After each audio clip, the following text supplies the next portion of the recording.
Okay, 1 second here. Sorry, that's my bad. That's okay. No. As a lawyer, as a litigator, I needed to get clients, and you did that largely based on speaking at events and reputation. When I started practicing law, lawyers could not solicit clients, and technically you still can't solicit clients, but personal injury lawyers have signs and billboards all over the place right now that didn't exist 30 years ago.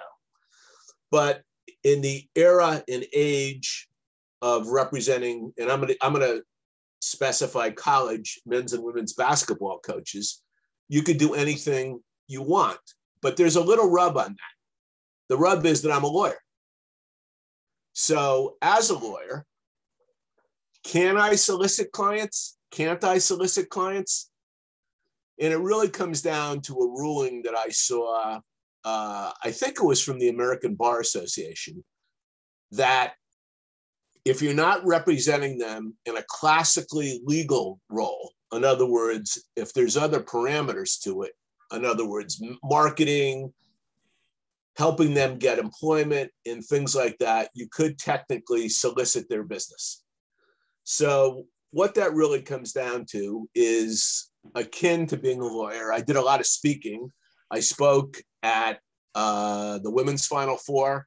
I spoke at the men's Final Four. I actually spoke at the lacrosse national convention in 2019.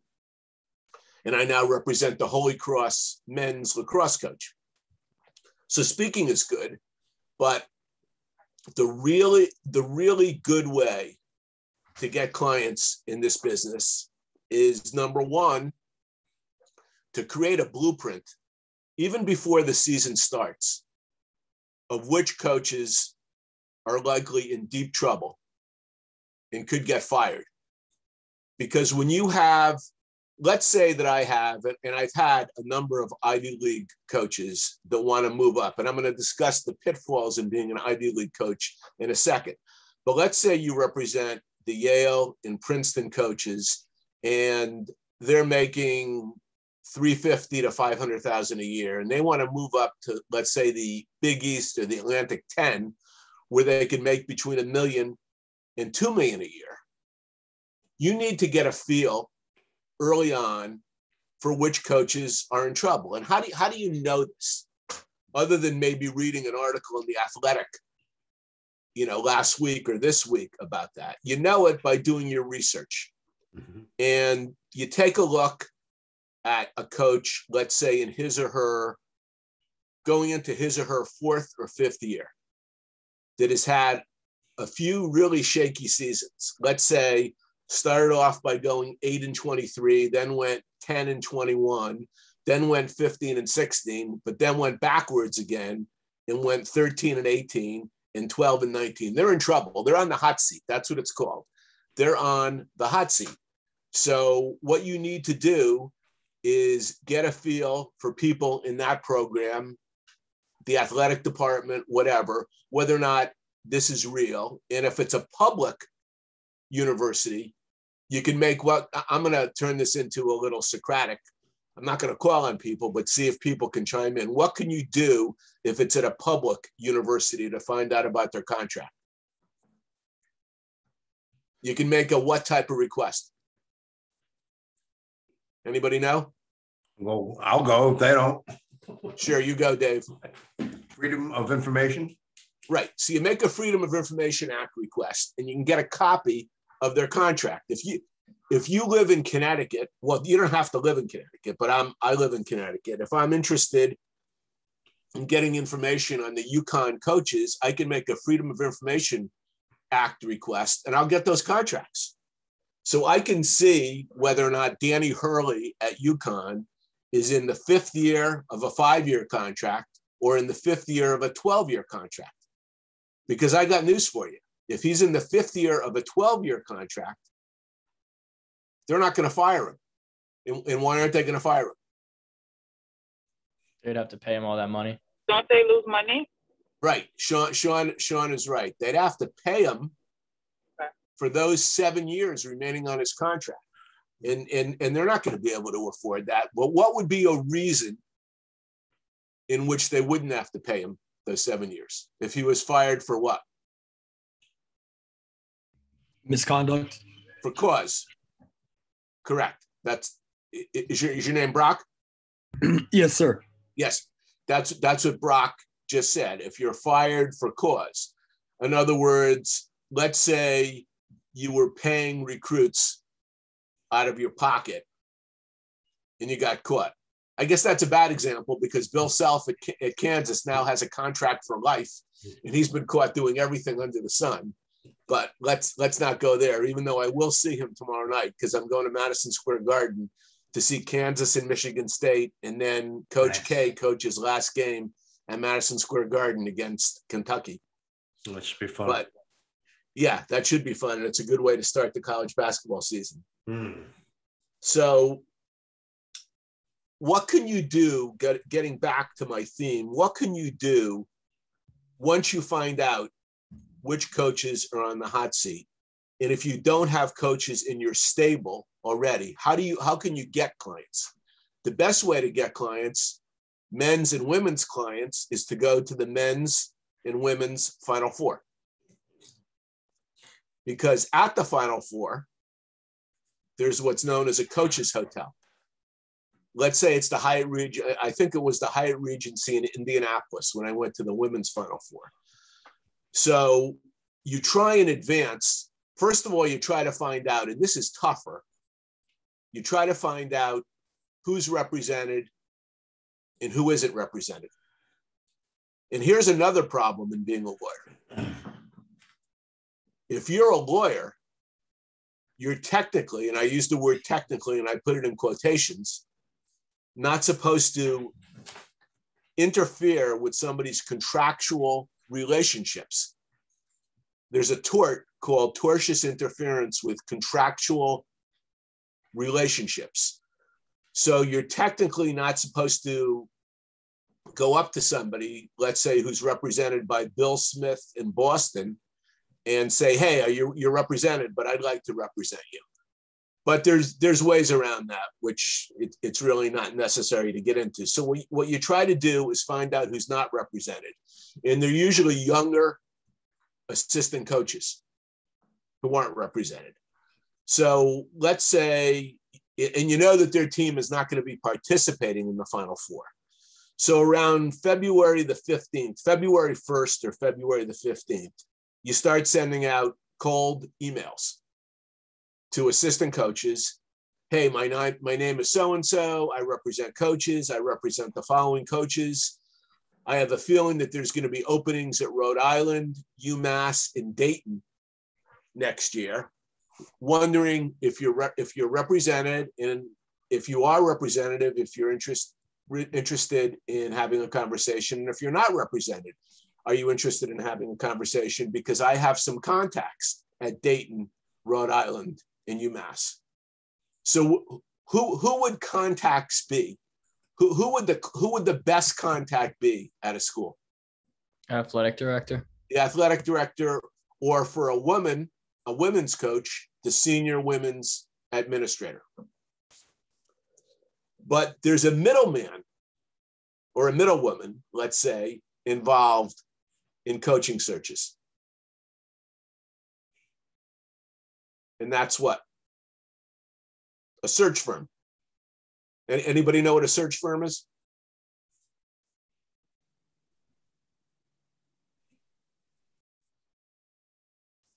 Okay, so let's go to Dayton for a second.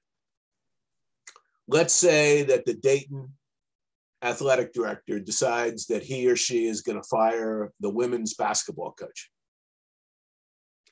And there's just so much research that you can do as an athletic director, especially if you have a rather small department. And you also want to cover your backside because you want to be sure that whomever you're interviewing doesn't have a criminal past, hasn't committed NCAA violations, really does have a college degree. That came back to bite a couple of people. Eddie Jordan at Rutgers being one of them. Sorry? The guy who was hired at Notre Dame years ago, the football George coach? O'Leary George O'Leary was the guy, right? Yep. And you also want them to vet the resume to be sure there aren't misrepresentations on the resume. So you've got to do all that stuff. So a lot of these, not a smaller school, Manhattanville is probably not going to hire a search firm. I would say that Brown University may not be hiring a search firm. But when you get to the level of a UMass or a Rhode Island or a Dayton, the schools that I just mentioned, they're probably going to hire a search firm. And it's a flat fee normally. When it's a smaller search, probably $35,000. When it's a really large search, probably $100,000 for the search firm. So it's crucial, it's critical that an agent have relationships with search firms. Because no matter how good you are as an agent, all these search firms are going to have an agenda. And they're going to have people, for whatever reason, good, bad, or indifferent, people that they want to push for jobs. So you need, and I've done this, you need to make appointments with search firms. One of the bigger ones is in Atlanta. You would need to get down there, sit with them, have them get to know you, and have them develop some peace of mind in the fact that you're credible, that you're knowledgeable, that you're intelligent, and all that stuff. So getting to know the search firm people is really, really crucial. So let's say you go to the women's Final Four and the men's Final Four, and you're not able to schedule any appointments in advance. Most coaches, I would say 90%, 80%, let's say, of the coaches who don't have a team playing are going to be at the Final Four for at least the first 2 days, because there's educational programs that are going to take place the first 2 days. So what I did one year, I grabbed a table outside of a Starbucks in the lobby of a hotel, the coach's hotel. And I mean, I felt, I don't know, maybe a little slimy doing this, but I had researched and I had in my mind that I actually ran off pictures of some coaches. That's what I did. I remember that. So I had pictures, and when a couple or three of the coaches went by, I said, "Excuse me, do you have a second?" And I actually ended up getting I believe, an assistant women's coach at UCLA doing that. So that's really hit or miss. But, let's say you're able, you have X amount of clients and there's a job opening. So what you do if there's a search firm is you reach out to the search firm and you say, "I represent so-and-so at Princeton, and he's interested in the opening at Dayton." Now, you may get in that phone call or in that responsive email a relatively quick answer. You know what? It's not going to happen. It's simply not going to happen. We're looking at a different group of candidates. And so since I mentioned Princeton, I'm going to talk a little bit about the pitfalls of being an Ivy League coach. There was an Ivy League coach at Pennsylvania and then at Cornell who took his team to the Sweet 16. His name was Steve Donahue. And he was a hot commodity. And he got hired by Boston College. He had 3 abysmal years at Boston College. And the hire was criticized by the BC alumni. Why do we want a former Cornell coach as our coach? We'd rather have an assistant coach at Wisconsin who's played with the big boys than an assistant coach than a head coach from Cornell. So Steve Donahue, who ended up getting the Penn job after he got fired at BC, has really hurt Ivy League coaches in the basketball field going forward. I had a tremendous Ivy League coach who was a candidate for the St. John's job. And that coach would have been perfect. Grew up in Long Island, would have been perfect. But the fact that he was an Ivy League coach really bit him in the backside. And he got an interview, but he didn't get hired. And they hired, in my mind, a lesser coach for a number of reasons. So let me stop for a second here and ask if anybody has any questions.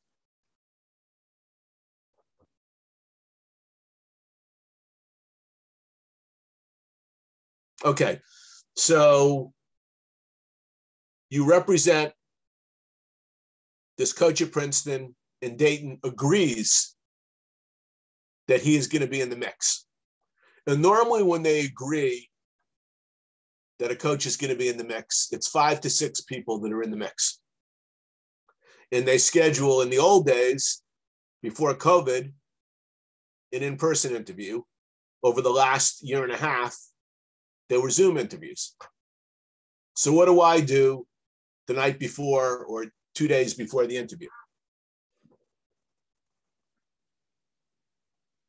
Anybody? Did you prep the coach? I prepped the coach. Yep. That too. Thank you, sir. Oh, sorry. I prepped the coach. First of all, I have a series of pre-printed questions that are based upon questions that have actually been asked at interviews by other schools. So I email or text the pre-printed questions to my client, and then I actually go through my questions with my client.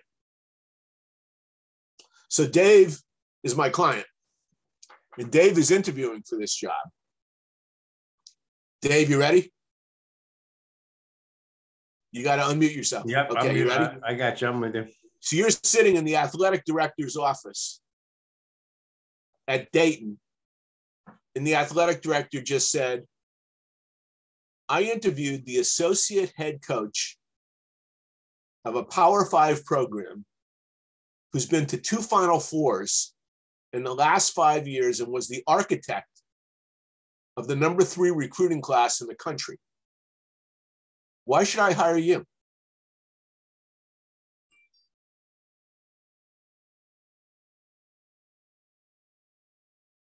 Dave, you're the coach at Princeton. Listen, that's a tough one. Pedigree, academic success stories. You know, it's the full picture of being the academic as well as the great coach. Anything else? It's a tough one to answer.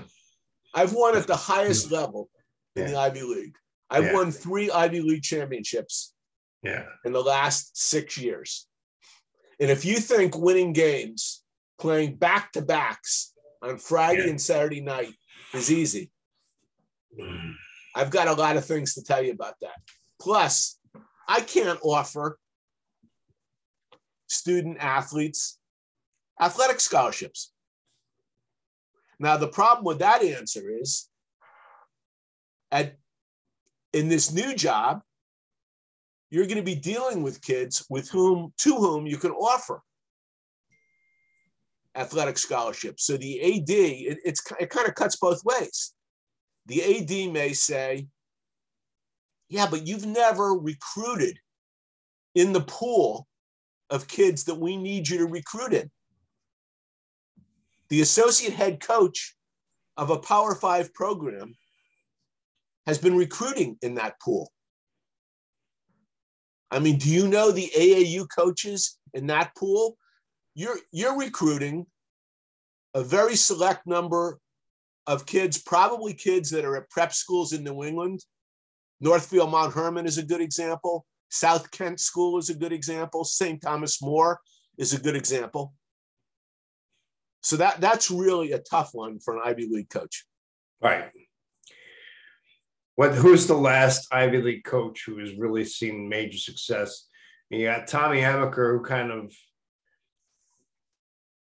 had success and then went to the Ivy League. So he kind of did it in reverse, right? Yeah, no, I guess the answer would be Fran Dunphy, who was at Penn and then went to Temple. Yeah. And he won decently at Temple.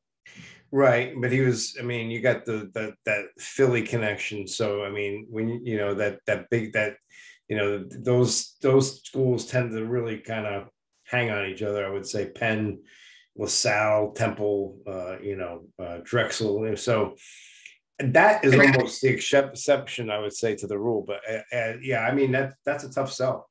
It is a tough sell. Yeah.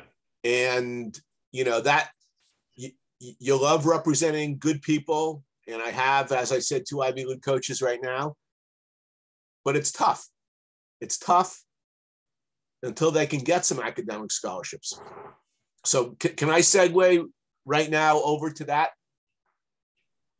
Yes, let's just pause for a second. I just want to, so because we have some new people who've joined late, and I realize, you know, some people are working full-time jobs and pop on when they can, so that's fine. We're speaking with Richard Kent. He's an attorney. He's also represented many coaches and as an agent. So he's got several different areas of his practice. So he is also a professor in our program, so he teaches sports law. So a lot of you have had him, or a lot of you are going to have him. And Richard, for your edification, this class, obviously, you know, we're learning a lot about agents. We've had a lot of content. They've read Lee Steinberg's book. We've actually had Lee Steinberg on as a guest speaker. I had him watch the movie Jerry Maguire. I had him watch The Scheme on HBO. And they're going to be reporting on all of this separately, and then they have they have projects as well. So, and now we've had speakers, and we've had, like I said, we had Lee, we had Tom Laidlaw, former Ranger, who's represented hockey players. We had a woman, Terry Wagner, who is more of a production person in TV, but she gave us some good insight into the marketing agency. And then we'll have, I think, 3 or 4 more speakers before we end our semester. So let me just thank you for the pause. And then I'll just say for the class, obviously, you know, thank you to Richard. And does anybody have any questions for him at this point? All right. So before I get to the Ivy League, let me mention this. Okay. Your coach gets the job. So what's the next step? Negotiating the contract. Normally, the university has a form contract, and they'll send you the form contract. And you can maneuver a little bit with it, let's say in terms of some endorsement deals for the coach and things like that, but there isn't a whole lot. The key provision that you need to work with is the buyout provision. Anybody know what that means? The buyout provision? Is it so they still get paid their contract if they're like terminated as the coach? So that's one end of it. If they don't get terminated for cause, and it's really tough to prove cause, they get the rest of the contract. But here's the big one. If they want to leave for another job. Okay, so I'll give you a real life example. I was representing the university. Actually, he was the Xavier head women's coach, basketball, got to the Elite Eight, got the University of Washington job, moved his family out there, but he's from Ohio, and he had one dream job. What do you think that dream job was? Is Ohio State. And lo and behold, Ohio State reached out to him. And I think he was in year 3 of a 6-year Washington contract.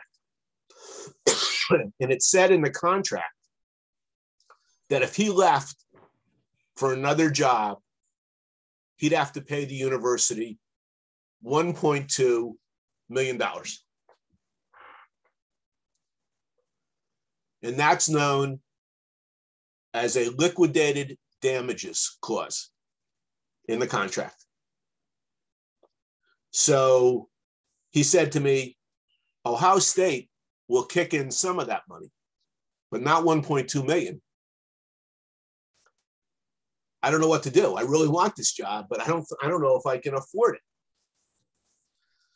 So I don't know if you people have read any cases dealing with liquidated damages at all, but the key case is the Rich Rodriguez case, who was at West Virginia, football coach, and then he got the Michigan job, and he had a huge buyout at West Virginia, and Michigan was also going to pay only a percentage of it, and he actually brought a lawsuit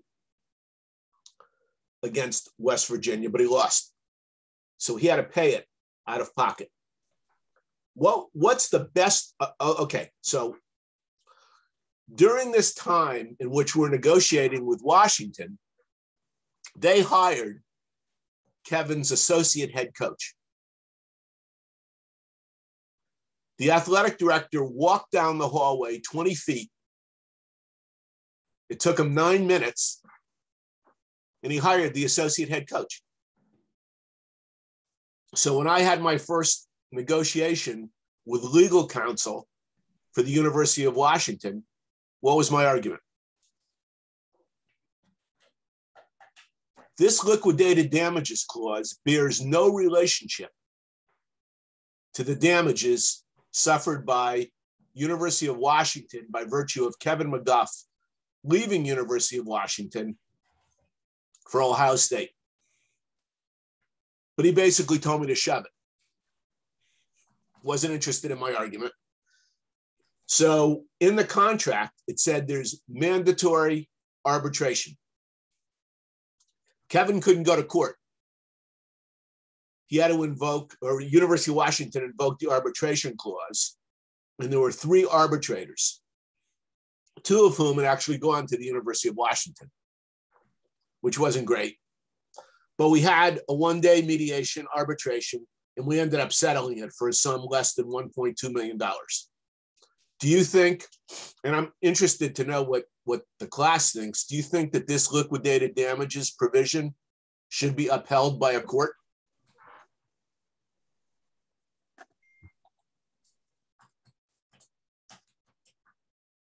There's no right answer to this. I'm just curious as to what your opinions are. Like the full 1.2 million? Yeah. No. Why? I think, well, your first argument of how the AD went down the hall, took him 9 minutes to find the replacement head coach. I feel like that has some ground where it's not damages at that point. That's my argument. What's their argument? The other side. That it was in the contract? Correct. It's in the contract. You signed it, buddy. You had a chance. Not only did you sign it, you had a lawyer. You had the very lawyer right now who's trying to get you out of it. Richard, I'm curious, would that be considered a poison pill, or is that something different, something similar? I think that's different. Different, okay. Yeah. So we're negotiating a contract, and we want the buyout figure, if you leave, to be as low as possible. $1.2 million is not great. Now, you might know this, Rick Pitino. Anybody know where Rick Pitino is, the basketball coach now? Iona. Right. Actually, a funny story about that. When my wife is a lawyer also, when she was in law school, she was talking to some people and they were saying where they went to school. And some guy said, Iona College. And she said, really? You own it, or does your father own it? She had never heard of Iona College. Oh, wow.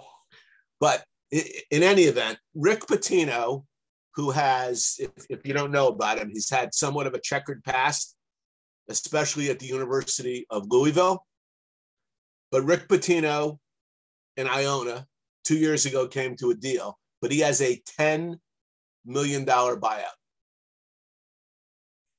Now, almost all buyouts reduce over time.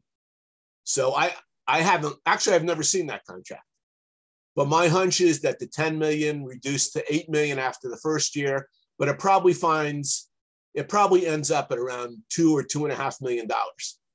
And I think Pitino turned 70. So by the time it gets to 2 million, he'll probably be 75 years old and not tremendously marketable. So I think Iona is safe in knowing that Rick Pitino's last spot is probably going to be at Iona. Sorry, I have a question. Sure, Heather. Do the buyouts somewhat match what their salary is, or is it really just like a tactic to make sure a coach doesn't leave? Because Excellent. like an Iona coach having a $10 million buyout, like what is his salary? Excellent question. Excellent question. And there's two answers to it, yes and no. In many of the schools, it bears a relationship to how many years are left on your contract and what your salary is. So let's say there's 5 years left on your contract and your salary is $500,000, the buyout would be $2.5 million. But in the Pitino thing, I can't answer you because I don't know the answer to what his contract is. But $10 million bears no, my hunch, I don't want to be categoric about this, but my hunch is it bears no relationship to reality. They just picked a big number and said, if you want to really come here with all the stuff in your past and everything, this is your buyout. Because we don't want to be embarrassed by you winning the MAC your first year or your second year, going to the Sweet 16, and then getting offered the Michigan State job if Tom Izzo retired.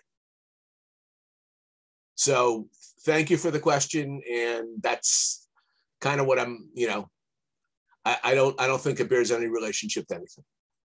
Thank you. Yep. Okay.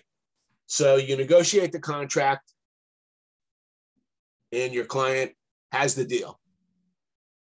So what are you doing then? Let's say it's a 6-year deal,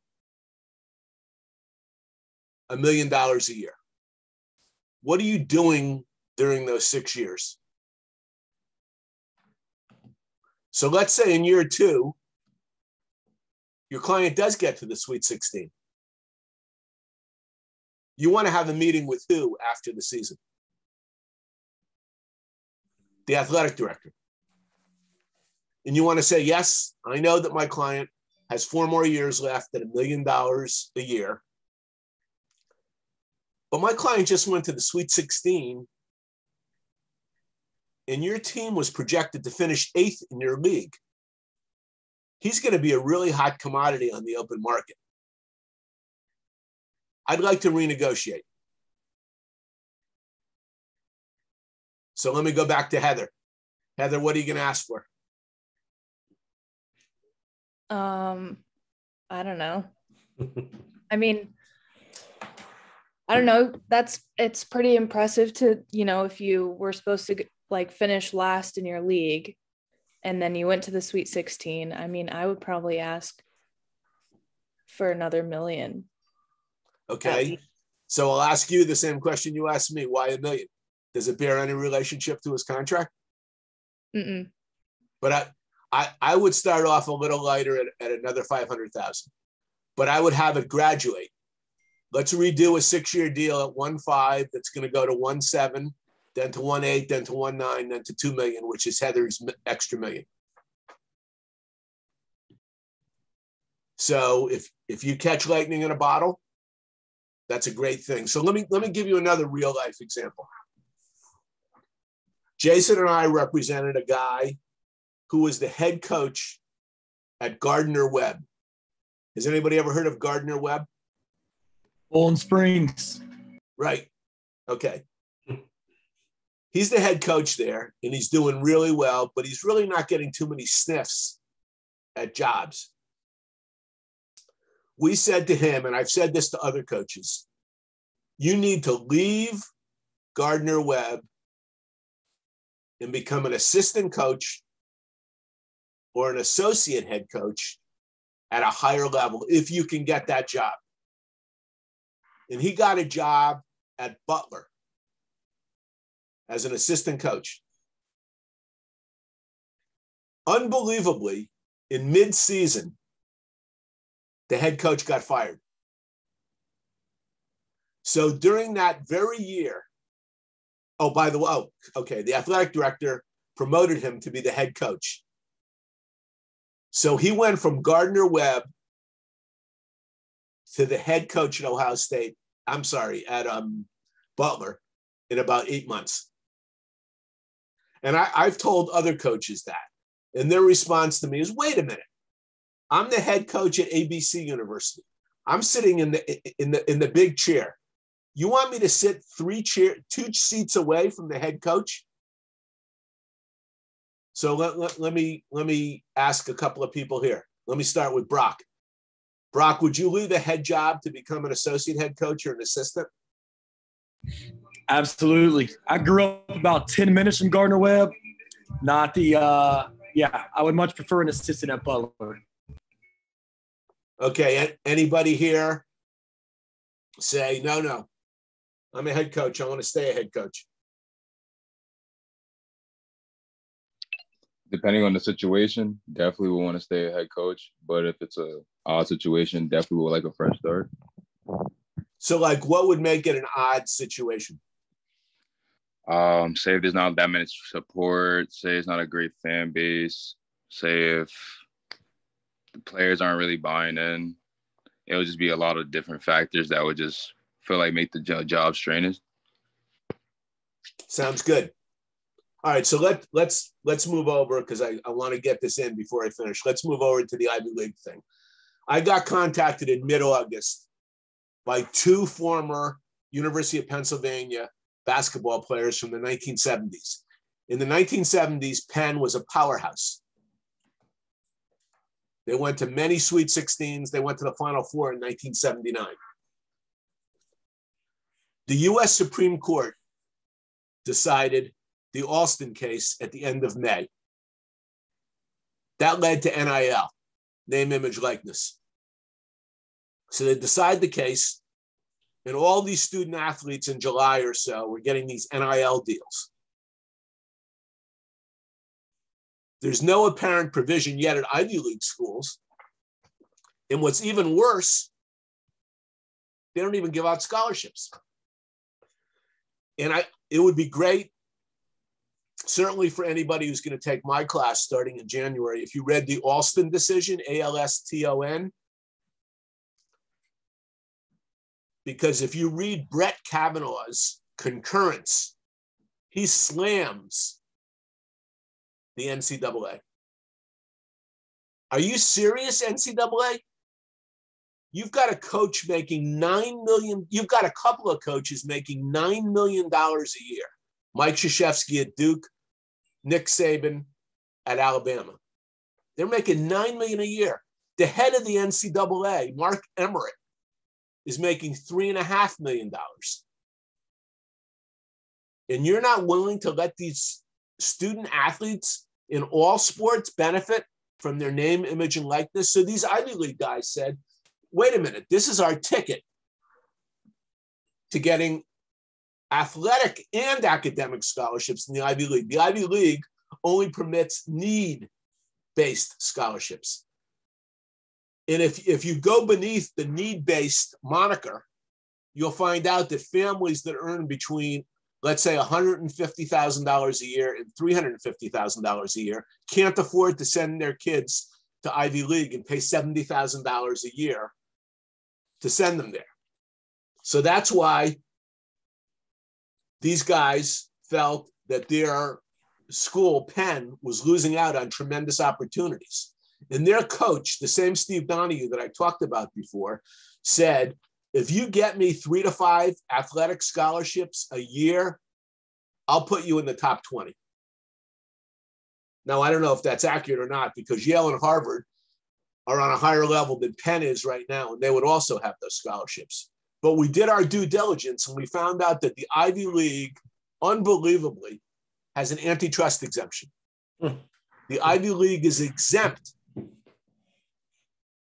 I'll just cut to the chase, is exempt from being forced to comply with the U.S. Supreme Court decision and offer additional academic benefits, i.e. athletic scholarships. We also found out that the antitrust exemption is due for renewal by the Senate, the US Senate, on August 31 of 2022. So we're fighting right now. They've retained me to assist them. We're fighting right now with Ivy League presidents and general counsels, but we're also reaching out to United States senators. I've had 2 meetings already with Richard Blumenthal from Connecticut and John Ossoff from Georgia. And we're saying it isn't going to look pretty for you guys to endorse an antitrust exemption for 8 of the wealthiest schools in the country. Harvard claimed in 1995, we can't afford to give athletic scholarships. Harvard has a $40 billion endowment. You could pick out 200 schools in Division I and add up their endowments, and they don't add up to $40 billion. So it's a crock of you know what, that Harvard was claiming that in 1995, and if they do claim it now. Anybody have a prognosis on whether or not you think we'll be successful? Why did they have the antitrust in the first place? What was the reasoning for them to have it? It was sneaked into a bill through the Justice Department. And the Justice Department at the time was controlled almost exclusively by Ivy League graduates. So I can't give you a good, Dave, there is no good answer to that. But they have it. I mean, can you imagine Bernie Sanders, a United States senator who fights against all this stuff, when we haven't sent out a blanket letter to all the senators yet, when he finds out that the Ivy League schools have an antitrust exemption? Completely mind-boggling. So if the antitrust exemption, oh, by the way, one Ivy League president has said to an alumnus, and it got back to us, if they force us to give athletic scholarships, we're going to go Division III. Yeah. But my response is, in speaking to Ivy League graduates at a few schools, one of them being Harvard, the alumni will never, ever, ever let their school go Division III. The biggest giving day at both Yale and Harvard is the Monday after the Yale-Harvard football game for the winning school. So if you don't think that athletics matter at all, you're wrong, because they do matter, and they are a source of pride. And when Harvard beats Yale, or when Princeton beats Penn, or Penn beats Princeton, it's a tremendous source of pride for many alumni. Anybody have any questions or comments about that? So No, is that but it's not regarding that, but I was curious. I assume you have not recruited athletes. I'm not sure, but do you think that recruiting coaches or recruiting athletes would be more work, or the opposite? I mean, you're right. I have never been involved in trying to recruit a senior at Ohio State, a nose tackle who's going to play in the NFL. But certainly the universe of athletes is way greater than the universe of coaches. And I would say that if I had it to do all over again, and I'm probably not going to segue over to this, I would think that athletes might be more lucrative. Coaches, I mean, it's a little bit better dealing with adults. I mean, it may be better dealing with a 50-year-old coach at Ohio State than an 18-year-old kid at Michigan. 100%. Yeah, but besides that, I really don't have the experience to juxtapose one against the other. Do you think that you would only recruit athletes just for money purposes? That would be the only reason, if you had the choice to switch over, would be because it's more lucrative, as you said? Most likely. Yeah. Okay. Anybody else with any questions? How do you get into recruiting coaching, by the way? It's the same thing, the same umbrella as recruiting. Like, how do you even walk into that? Well, it's not a whole lot different, okay, than when you're a first-year lawyer. and let's say you don't join a law firm and you go out on your own, you hang out a shingle and you hope that by word of mouth or whatever. Mm-hmm. So, you know, if I was 26 years old out of law school and I wanted to represent coaches, I would do some of the stuff that I've already done. I would contact universities and ask if I could speak. Like this Alston decision is a huge, I've spoken on Alston to like 10 different entities. That would be a tremendous opportunity. And being a lawyer, you know, maybe I have a little bit of an edge, you know, knowing the legalities of stuff and how to dissect a US Supreme Court decision. So I would go to speak at as many entities as possible. And I would send out as many cold emails and show up at Final Fours, show up at Elite Eights, you know, show up at coaches' conventions and stuff like that. Speaking at an event and then meeting with people after who come up to your table is invaluable. It's absolutely invaluable. And I've been, I don't know if you know what a moot court judge is, but I've been a moot court judge at Cardozo Law School in New York. And they have a sports law program. And after the moot court, when the students that come up to the 3-judge panel, give them their resumes, ask for their emails, they tend to end up better positioned than somebody just sitting in the background and not being proactive. Right. So I would be as proactive as possible. Richard, you mentioned, you know, some of your clients and as comfortable as you are, I know you told me a great story about basically doing what you just said and representing, and I don't want to say names just because I don't know how comfortable you are, but one of the top women's basketball coaches in the game. You're talking about a coach that changed? Yes, I am. In the last year, yeah. I was actually, it's interesting. I was actually more of a legal advisor and not an agent. Mm-hmm. So I really reviewed the contract more than actually getting involved in the down and dirty. But I mean, you'd be surprised if you think that coaches at the highest level wouldn't consider moving to another place, you're wrong. Because for all kinds of different reasons, the grass is greener sometimes. I mean, I would give you the biggest reason. You may have been hired by Joe Smith as an athletic director at your school. And in your 9th year there, Joe Smith either gets fired or leaves for another job. You're all of a sudden working for an athletic director who didn't hire you. And the allegiance that Joe Smith had to you is gone right now when Susan Smith has become the athletic director. Mm-hmm. So you'd be surprised how many coaches leave positions when a new athletic director comes in. Sometimes you just don't hit it off with the athletic director. Very true. Good. Great stuff. Any other questions? I mean, we have some athletic personnel here. I'm wondering if you have any questions about NIL or any of that stuff or anything. Yeah, quick question if you don't mind. I know you mentioned there for a little bit, maybe the Ivy Leagues might move to like a Division III if they were forced to start giving academic scholarships. Do you see like, I mean, I can't imagine, I mean, I don't know how tough it'd be, but I can't imagine conferences like Skyline and other ones, you know, they already have it tough enough competing against NYU's, Johns Hopkins, and those. I mean, you start adding, you know, you'll never be able to compete with the facilities of Harvard and Yale like most Division IIIs would. Would they try and like veto them being allowed to come to Division III? In my wildest dreams, I can't imagine it ever happening. I would sooner think that if the Ivy League issued that edict, that a couple of Ivy League schools would break off and try to get into another conference.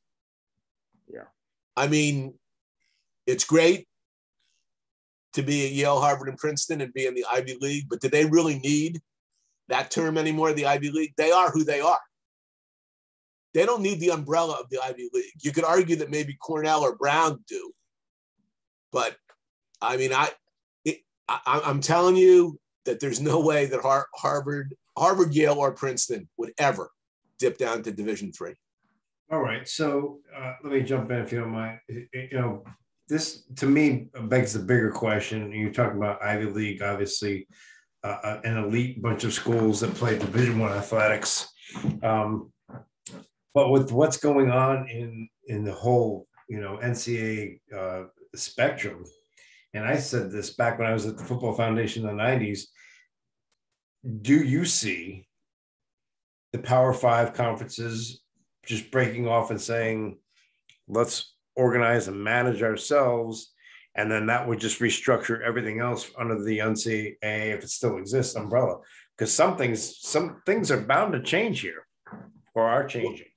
Well, if you read the Knight Commission report, the Knight Commission report says that the football school should break off, and the basketball school should continue to stay under the umbrella of March Madness, the NCAA tournament. And by the way, just so you know, and it's about time, March Madness can now be used in the women's tournament as well. I mean, it was preposterous that the women's tournament couldn't use that term. So do I think that the 60 Power 5 schools are going to break off in every sport? I don't think so, but certainly football is going to end up on its own at some point in time. Because the college football playoff brings in more money than anything, brings in more money than the NCAA tournament. Right. It's a cash bonanza. Yeah, that's, yes. So why should Alabama want to share money with, let's say, William and Mary in Virginia for the football money that brings in? It's ridiculous. Yeah. Dave, I've got another Zoom at 6. Oh man, listen, we appreciate it. Thank you so much, Richard, for taking the time. And obviously, like I said, some of these students who haven't had you will have you probably in the spring. Thanks. We really appreciate it. And I appreciated doing this. And great to see everybody who I've already met before. And Take care. Nah, thank you, Mr. Kent. That was dope. Thank you. Bye now. Good. All right.